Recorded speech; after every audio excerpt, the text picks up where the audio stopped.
Handog ng Radyo Pilipinas World Service ang programang Global na Tayo. Pag-uusapan, hihimayin, aalamin ang mga isyung pinag-uusapan ng bayan at dadalhin sa pandaigdigang plataforma. Global na Tayo, talakayang hindi lang pambansa, bagkus pang global community pa. Global na Tayo, dito sa Radyo Pilipinas World Service, ang online digital station ng Pilipino saan man sa mundo. Tara na, Global na Tayo!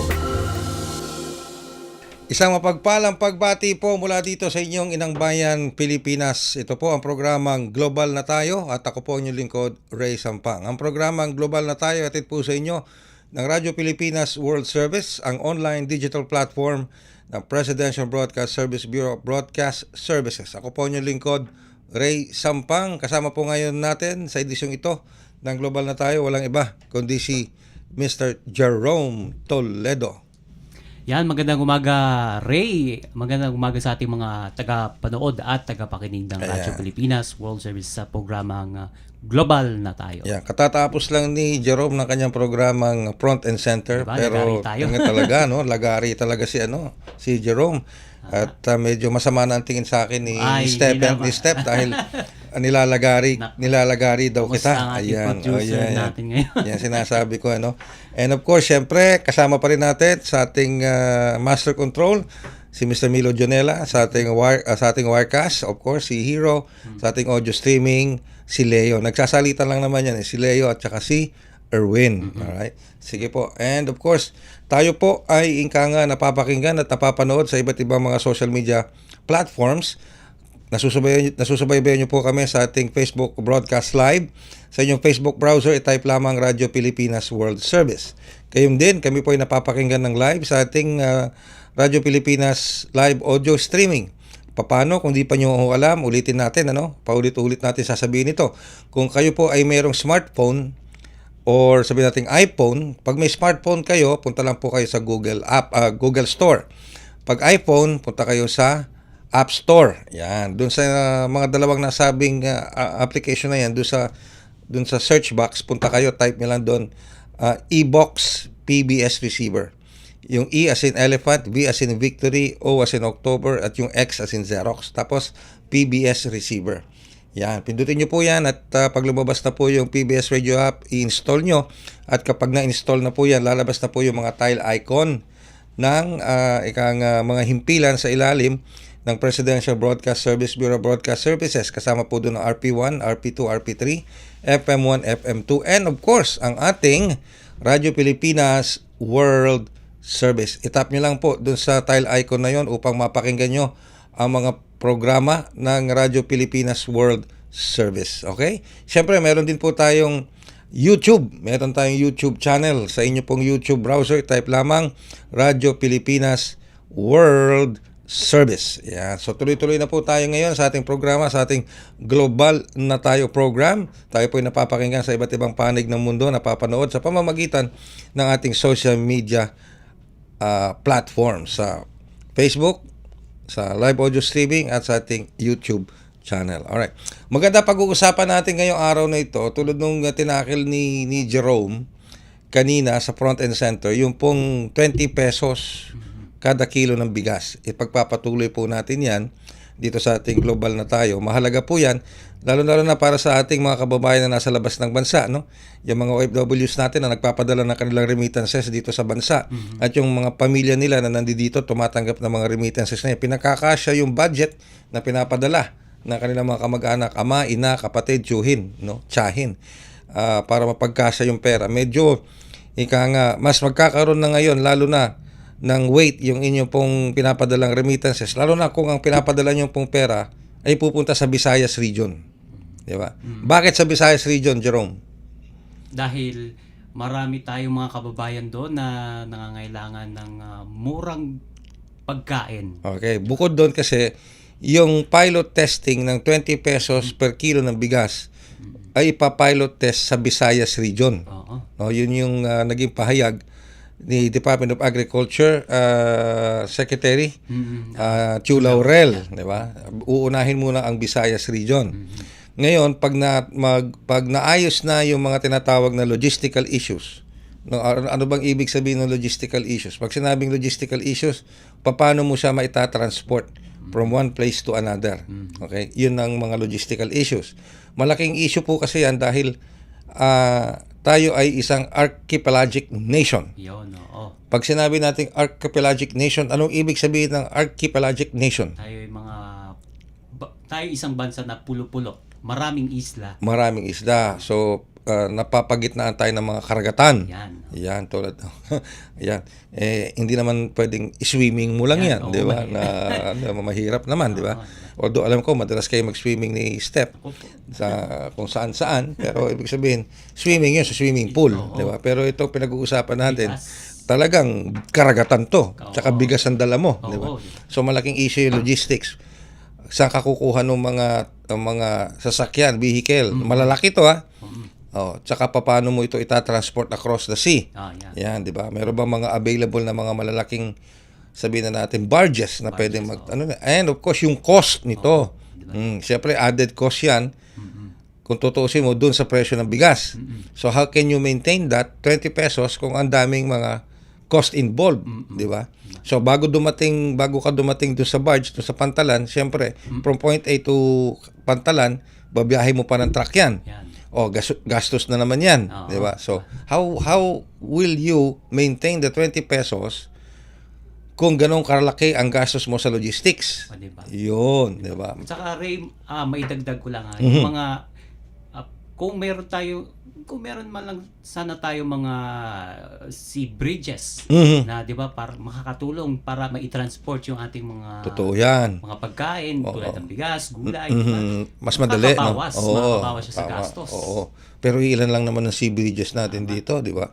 Hindi mo masasabi na bawat lalo na yung haba, yung layo. Imaginein mo yung dulo ng Luzon, which is I think the Matnog Port, di ba? Tatawid yan papuntang Visayas. Gaano kalayo 'yun, di ba? Para gawan mo ng tulay, di ba? Napakalayo. Kung magagawa man, it will take years bago ito matapos, di ba? Kaya nga isang investment nga yung pagtatayo ng mga bridges katulad nun. So, for the meantime, habang pinaplano yung mga tulay na binabanggit mo, ang alternative dyan is of course yung mga barges, di ba? Yan yun. So it will take of course a lot of cost, no? Ngayon ang tanong, paano ma-maintain yung tinatawag na sustainability? Di ba? Yung sustainability, para ma-sustain mo yung presyo sa 20 pesos kada kilo. So, kanina nagkaroon tayo ng pagkakataon, mga kapanayam, si Chairman Rosendo So. Okay, ang Engineer Rosendo So, siya yung chairman ng SINAG, no, yung isang grupo ng mga magsasaka, no, sa ilalim nila. So, ang batay sa kanya naging pahayag, sustainable naman ito. Kung magpapatuloy yung tinatawag na subsidiya mula sa gobyerno, lalo na doon sa mga local government units. Dahil yung mga LGUs nito ay isa sa mga sasalo din, babalikat sa mga gastusin para ma-maintain yung 20 pesos. Kung ma-maintain yung subsidy ng gobyerno at ng ayuda pa rin, o subsidy naman ng local government units, it will be a sustainable program. Ngayon, pag sinabi nating sustainable, hindi lang po yan 1 buwan, 2 buwan, 3 buwan. It could be 1 year or 2 years or 3 more years, di ba? Sustainable. Ang question ngayon dyan, okay, paano pag nagpalit ng administrasyon? Di ba? Malapit na yung midterm na next month, di ba? Tapos, pagkatapos ng midterm, presidential election na. Ngayon, pag nagpalit ng administrasyon, nagpalit ng presidente, nagpalit ng kalihim sa Department of Agriculture, makakatiyak ba tayo na yung mga papalit na mga administrasyon would support the same program? Yun ang tanong ngayon. Kasi may dito, di ba? Naniniwala ka ba na may political mentality or mindset dito na kapag naupo ang ibang politiko, lalo na ang ibang partido sa pwesto, kahit na gaano kaganda ng proyekto, ng programa, nung pinalitan niya administrasyon, ay nababaliwala, humihinto. Sa akin, Ray, ay naniniwala ko konti doon sa paniniwalang yun. Pero syempre, kailangan para sa interes ng ating mga kababayan at sa ating bayan, kailangan mapanatili yung mga ganong kagandang programa ng ating Marcos Jr. administration. Pagdating nga dito sa sektor ng agrikultura. How we wish na Oo. sana nga ganun ang mangyari, na ipagpatuloy, mapalitan man ng administrasyon, ipagpatuloy yung magagandang programa, no? Okay, so hopefully hindi na magtatagal, kasi marami nagkaklamor na ating mga kababayan na bakit sa Visayas lang? Di ba ang pilot test? Bakit sa Visayas lang? Bakit hindi pa makarating dito sa National Capital Region, sa Luzon o sa Mindanao, lalo na dito sa NCR, sapagkat marami rin naman tayong mga kababayan na naghahanap ng murang bigas. Biro mo, kung 20 pesos ang 1 kilo, sa 100 piso mo, meron ka ng 5 kilo. Tama. Di ba? May 5 kilos ka na. Oo. Okay, kung 2, 3 lang kayo sa pamilya, ba matagal-tagal na yon, yung 5 kilo na yon, di ba? Mga 3, 5 araw na rin yon, di ba? Okay. So malaking katipiran. Pero syempre, kasi nga po, tulad nung nabanggit na pag-uusapan namin ni Jerome, may mga issues pa na kailangan i-address. Yung logistics issue at saka yung sustainability issue. Pero palagay ko, ang dyan is yung logistical issue. Okay, at saka yung pondo para makabili, kasi isa-subsidize siya ng gobyerno at saka ng local government units. Ngayon, yung availability ng funds, yon para ipang-subsidize. No? Kasi tulad yan, 20 pesos ang presyo. Diba? Pero ang actual na presyo sa merkado, habang tayo nag-uusap ngayon, sa merkado, ang pinakamababang presyo ng bigas sa merkado is nasa 35 to 37. Okay? 37. Oo, 35 to 37. Okay? Merong 40. Pero supposed to be pinakamababa, 40. Yun ang diba? Mga regular milled. Ano lang yun, yung mga regular milled lang yun, yung 40. Iba na yung well milled, di ba? Sige, yung 35, yun yung galing yata sa NFA, di ba? O sabihin na natin 35 galing sa NFA. So 20 pesos na bigas. So meron ka ngayong disparity na sabihin mo ng 15 pesos. O yun ngayon, yun ang pupunuan ngayon. We're talking only about 35 Hindi pa kasama yung 40, 35. Doon lang muna tayo sa 35. So 15 pesos pa ang disparity. From the 20 pesos na kada kilo ng bigas to the actual price sa merkado. Diba? So yun ang pupunuan ng gobyerno at ng mga LGUs para masustain itong 20 pesos na bigas. So yun yung issue na, is it sustainable? May pondo ba? May pondo ba to sustain this? Is there a well-planned logistical process, method, para ma-distribute itong mga ito? Hindi lang sa Visayas, kundi sa buong Pilipinas. Ayun. Pero hopefully, sabi nga natin, itong 20 pesos na ito kasi, pangako yan ni Pangulong Marcos Jr., di ba? Nung nangangampanya siya. So, maraming pumupuna sa kanya. Nasa ilang taon na siya? Pangatlong taon midterm na niya, di ba? Midterm niya na sa kanyang administrasyon. Hinahanap na talaga ng mga kababayan natin yung 20 pesos. Nasaan yung 20 pesos? Di ba? Pero napansin mo, nung mga nakalipas na buwan, unti-unting bumababa yung presyo ng bigas. Di ba? Sa merkado. Dati noon, 60. Tapos naging 55. Yan, tumagal sa presyo ng 55.50, naglalaro doon, di ba? Tapos biglang bumaba dahil bumaba nga yung presyo sa pandaigdigang pamilihan. Okay? Yung mga inaangkat natin sa India, yung sa Thailand, sa Vietnam, okay? Maski nga yung meron na rin ng Pakistan Meron na rin sila, di ba? So bumaba lahat yung presyo niyan. So kasama nung pagbaba sa presyo sa international market, bumaba rin yung presyo dito sa atin. Kasabay na nung local produce. Iba yung galing sa labas ng bansa, iba yung locally produce. So sabay-sabay na silang bumaba. Okay? Kaya bumaba rin yung presyo. Kaya meron tayo ngayon, pinakamura, bukod doon sa NFA, yung 40. Diba? Dati yun, yung 40 na yun, 50 yun O, di ba? O, ngayon 40 na lang. Yung dati nabibili ko na 55 noon, nasa 50 na lang Or 48. Yan, depende sa outlet na pagbibilan mo. Okay. So, ganun yun. Ganun ang pinag-uusapan doon. And hopefully, ito nga ang pangako ng Pangulong Marcos Jr., sabi nga niya, unti-unti, dahan-dahan, ma-achieve natin yan. Okay.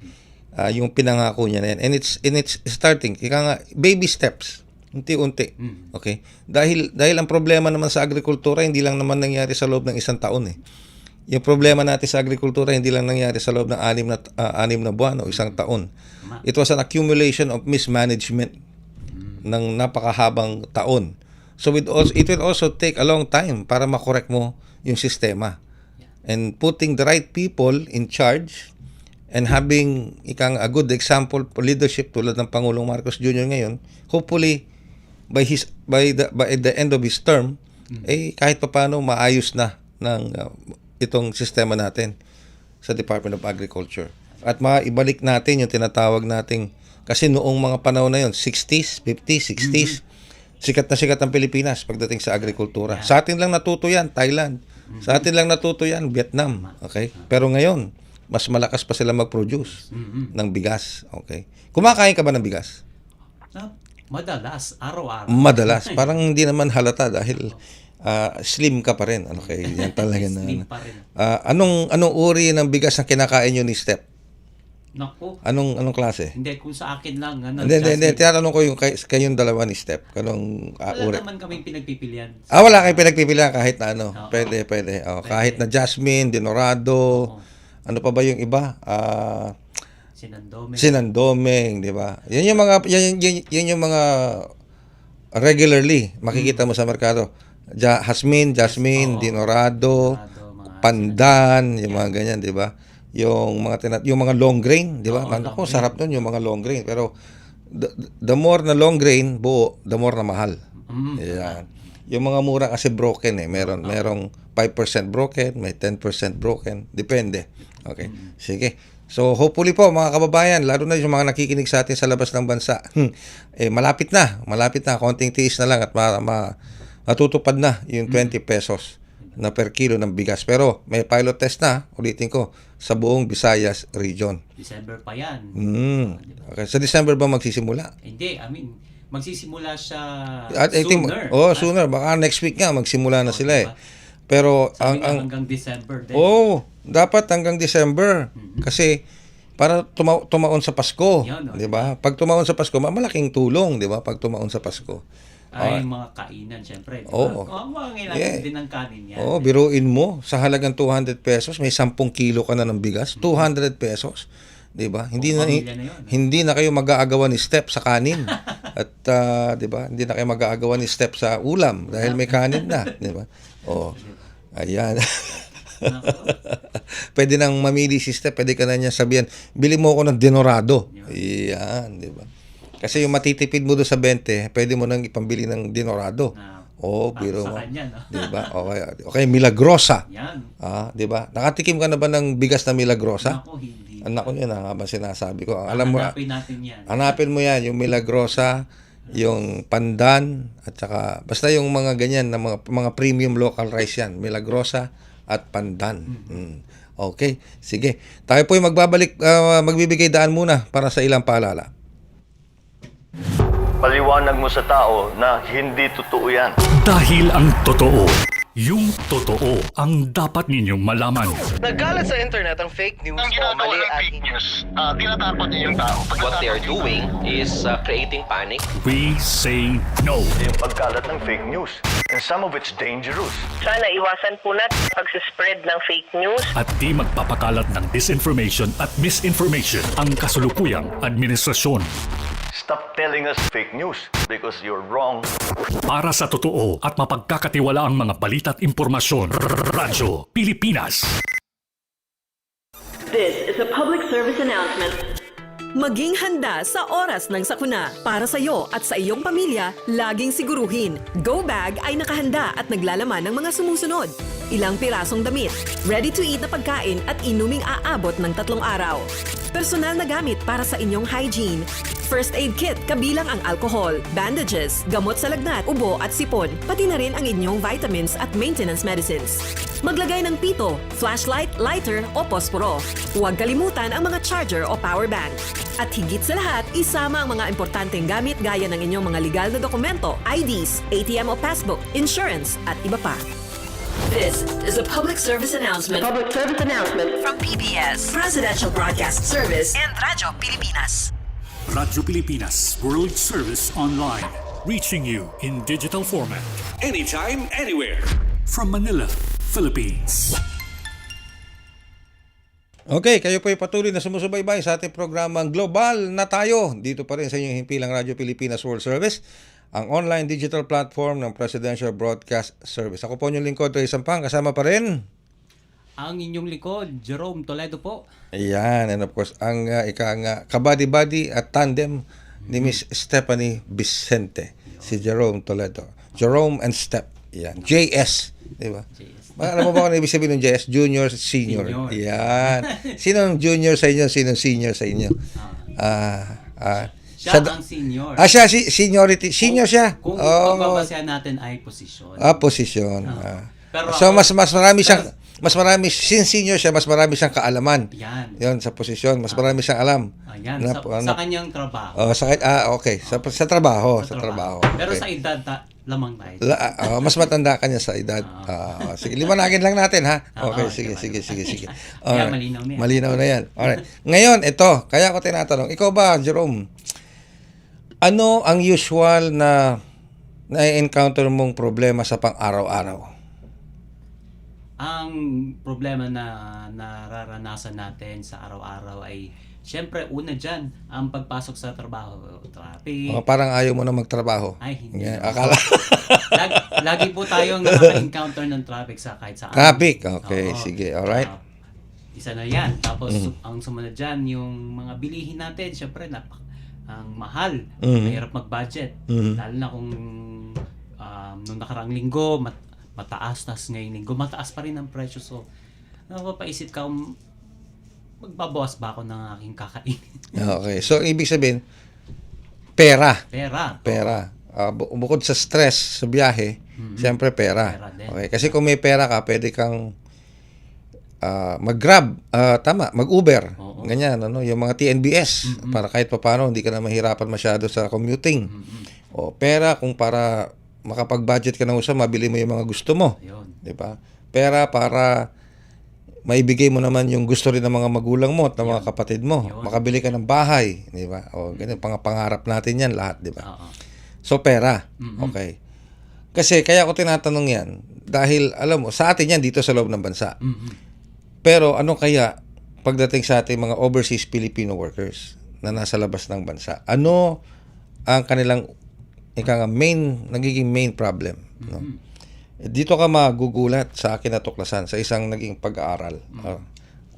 Na ito kasing impormasyon na nakuha ko, lumabas dahil sa isang Senate hearing. Nandoon yung DMW. Okay? Alam mo ba na ang main cause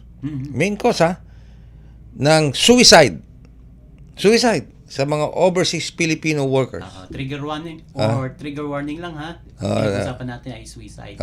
Trigger warning, ha. Hindi pera. Hindi pera. Hindi pera. Love. Pag-ibig, love. Secondary na lang daw yung pera. Ayan, Bakit kaya love. pag-ibig? Ayan. So, yun din ang gusto ko sanang malaman. Pero sabi nga, yung daw love problems. No? Love problems, ha? Aside from financial woes, o financial na problema sa pera, ang ina-identify na isa sa mga pangunahing reasons ng suicide sa mga overseas Filipino workers. Kaya dun sa mga nakikinig po sa ating mga OFWs sa labas ng bansa, kung nakararanas po kayo ng ganito, ng depression, ng anxiety, stress, dahil sa isang relationship, siguro po kailangan kung humanap kayo ng makakausap. Especially yung matinong kausap, ha. Yung ibig sabihin yung talagang heart to heart talk. Hindi yung walang halong biro, walang halong pangungutya. Yung heart to heart talk. Kumbaga, good influencer. Yes. At saka he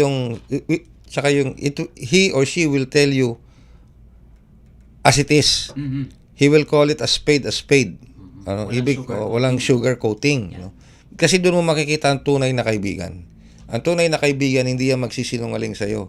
Na isi-sugar coat niya. Diba? Sabihin niya, wag kang okay yan si Step. Okay na makasama yan habang buhay. Kahit napakasalan mo yan ng 3 beses, okay lang Jerome, sasabihin sa'yo, no? Ano yan, kilala ko yan, ganyan, napakabuting nilalang yan, di ba? Oo. Diba? May mga kaibigan na ganon. Pero, in reality, yung pala, hindi totoo. Mhm. Di ba? Kumbaga, sinasakyan ka lang ng kaibigan mo. Dahil in love ka kay Step. Halimbawa, no? Ganun lang. Oo. Di ba? Para hindi kanya masaktan, nakalooban, sinusugarcoat niya, sinasabayan niya yung ano mo. Pero a true friend, as it is, will tell you a spade is a spade. Pag nakita niya talaga kung ano yung maling nakikita niya kay Step, sasabihin niya, ay, huwag ka magpapaniwala dyan kay Step. Di ba? Nagpapakitang tao lang yan. Aha. Alam mo ba, pag talikod mo, kung ano-ano sinasabi niya sa'yo. Di ba, yung mga ganon-ganon, ano? Di ba? Sinasabi niya sa'yo, ang gwapo-gwapo mo, pero pag talikod mo, sinasabi niya, medyo tumataba siya na ngayon. Hindi na siya gwapo tulad nung dati. Yung mga ganon. Nagsisinungaling na, di ba? Example lang yun. Yan, example. Ngayon, bakit natin dinadala doon? Kasi nga, ang pinag-uusapan natin, napag-alaman natin, sa isang Senate hearing, no, kasama ang DMW, na hindi lang pera ang problema ng OFW na nagiging sanhin ng pagkitil ng sarili nilang buhay. Pag-ibig, love. Love, one of the reasons kung bakit nagko-commit ng pagkitil ng kanilang sariling buhay yung ating mga OFWs. Ayon pa yan sa Overseas Workers Welfare Administration natin. During sa isang Senate Committee hearing on migrant workers, consultative meeting. Ayan. Pinangunahan ni Senator Raffy Tulfo yung meeting na yan. At nag-express siya ng alarm dahil nga dito sa napapabalitang mga suicide incidents sa ating mga overseas Filipino workers. Ulitin lang natin yung trigger warning, di ba? Okay. Kung may mga bata po kayong kasama na nakikinig sa atin, pakigabayan lamang po sila ng mabuti, ano? Okay, sige. Now, ni-report kasi sinight ni Senator Tulfo itong 6 na suicide cases noong 2023, 5 noong 2024. At isa ngayong buwan ng Abril, ngayong taon lang na to. So, ganun karami ang mga suicide cases ng ating mga OFWs. At doon na-alarma si Senator Tulfo, no? Bilang chair ng nasabing komite. No? Samantala, ito namang Department of Migrant Workers sa panguna ni Secretary Hans Leo Cagdac, tinuturo niya na yung mga unpaid na utang, yung mga hindi nababayaran na utang, at yung harassment na dinaranas ng ating mga OFWs doon sa mga collector, yung mga nagpapautang, na hinahire ng mga loan sharks, no? Ang isa sa mga reasons kung bakit nag-iisip ang ating mga kababayang OFW na magpatiwakal, no? 'Di ba dito maski naman dito sa loob ng bansa, 'di ba naging issue yan dati? Oo, Na kapag umutang ka sa isang lending company, through online pa online na. Pag hindi ka nakabayad sa oras, o nagmimintis ka na, 'di ba, sa pagbabayad, magugulat ka na lang yung kamag-anak mo, yung mga kaibigan mo. Minsan nga maski hindi mo kilala basta nasa phone book mo magugulat ka na lang tumatanggap sila ng messages. Diba? Na-access kasi ng mga loan sharks. Yan, kung ano-ano sinasabi, 'di ba? Sinisiraan ka, etc. Ikaw naman tatanggap ka rin ng mensahe, may pananakot pa, 'di ba? Pag hindi ka nagbayad, 'di ba? Kaya yung iba nauuwi nga sa pagpapakamatay na lang. Dahil it's either serious depression hanggang sa mauwi sa pagtitiwakal. So nakuha rin yan yung atensyon ng ating gobyerno, kaya nagkaroon ng konting crackdown dyan sa mga yan. Pero sa ating mga OFWs, yun ang dinaranas nila, no? Yung utang na hindi mabayaran, yung harassment mula sa mga collectors, no? Iisipin mo na lang, nasa labas ka ng bansa, nag-iisa ka, 'di ba? Tapos ganun ang daranasin mo. Talagang iba yung magiging dating sa iyo. Kaya yung mga pamilya syempre makakatanggap ng mensahe ng ganun. Ikaw ba naranasan mo ng umutang online? Naranasan ko na, pero doon sa mga lehitimo naman na So meron talagang may mga illegitimate talaga na online. Yes, meron namang isa, pero marami talagang mga online lending applications na gumagamit ng ganong klase ng illegal or hindi magandang metodo pagdating sa paniningil ng utang. Naalala ko kaya naglo-loan nun mga 50,000 para pambili ng engagement ring, 'di ba? Ng ano, di ba? Ng pambili mo ng engagement ring. Diba? Oo, yan tuloy pinapahinto na tayo nung ano. nung maganda pa naman yung usapan natin nung tungkol suppose yung pinapahinto na ako nung taong supposed to be bibilan mo na engagement ring, Yun, 'di ba? Na uutang ka sana. Oo, Di ba? usapang pera Biro mo, kasi ito saan ka eh, naman di ba? nakakita 50,000 engagement ring lang. Diba? Di ba? Wow, talaga naman. Pero yung doon sa issue na yun, Ray, doon sa mga OFW natin na nakakaranas ng depression o yung nagpapakamatay Nag-iisip na magpatiwakal na. Oo. Hanggang sa mauwi sa pagpapatiwakal nga. Oo. Pagdating sa pag-ibig, syempre kailangan din magkaroon baga ng pag-uusap sa pagitan ng OFW at ng karelasyon, di ba? And pagdating naman sa pera, syempre kailangan din maging wais din sa pagdating sa paghawak ng pera at pag-finance, manage ng pera. Okay. Alam mo, ito pinag-usapan nating hindi ito a minor matter. Hindi ito a laughing matter. Hindi na to basta personal Oo. lang. Yan mo, dinadaan lang natin sa konting tawa just to lighten the discussion. Pero if you're going to be objective about this, talagang seryoso to. Hindi to gawang biro. Hindi Dahil ito isa o dalawang kaso, 5 na. Oo, for nung mga nakaraang taon lang, Yeah. 'di ba? How about nung mga 2022, 2021, 2020, lalo na nung panahon ng pandemic. 'Di ba? Kung OFW ka, nasa labas ka ng bansa, inabutan ka ng pandemic, lockdown, lalo na, 'di ba? Oh. Mahirap ang galaw. No? Oo, mahirap ang galaw. Tulad yan, mismo ng si OWA Deputy Administrator for Operations, Mary Melanio Quino, kinonfirm itong mga records ng mga kababayan natin, lalo na yung mga Filipino domestic helpers na namamatay after magpatiwakal, magbigti sa Hong Kong. Okay? Marami yan. Isa sa mga problema dito yung may kinalaman sa love life. Yan. Love life. Okay? Sabi nga ni Deputy Administrator for Operations Melanio, sabi niya, and I quote, "It has become an additional and serious problem for some." Okay. Kinonfirm yan. Yung quote na yan galing mismo kay OWA Administrator Arnel Ignacio. Kinonfirm yan ni OWA Deputy Administrator for Operations Mary Melanio. So, aside from financial issues, isa sa mga reason why nagpapakamatay, taking their own lives, yun nga po, yung pagmamahal, pag-ibig, nadidiscover kasi nila na yung kanilang asawa, esposo, meron ng ibang kinakasama, meron ng ibang mahal. Nagtatrabaho ka nga sa ibang bansa. Napakahirap. Tapos ganun ang maririnig mo. Parang nakaka-relate si Step. Anyway. Yan, diba? Yan, payo na lang natin sa mga OFW na sana ay maging tawag dito, pagdating sa pag-ibig ay maging sila Parang nakaka-relate. tuloy-tuloy ang kanilang Parang talaga relasyon. nakaka-relate siya. Hindi na. Parang ewan ko, hindi ko alam. Oo. Saka, maging wise na lang sa paghawak ng finances. Oo. Pero sabi nga, this is yung pagdating sa itong usapan, this is a private matter na between spouses o kung sino man yung karelasyon. Sa kanila yon. Pero ibig sabihin, sa atin kasi, hindi mo kailangan suluhin. Kailangan mo maghanap ng tulong. Yan. Okay? And tulong is available. Yan. Sa ating mga OFW sa nakikinig ngayon, kung kayo'y ganyan ng problema kinakaharap, pera at saka pag-ibig, sabi nga ni Step. Gumaganon pa si Step niyan, pag-ibig. Ganyan. Pounding her chest. Yan, di ba? Tumawag po kayo. May assistance po na available sa inyo, ang OWA. Okay. Tawag kayo sa 1348, yung kanilang hotline.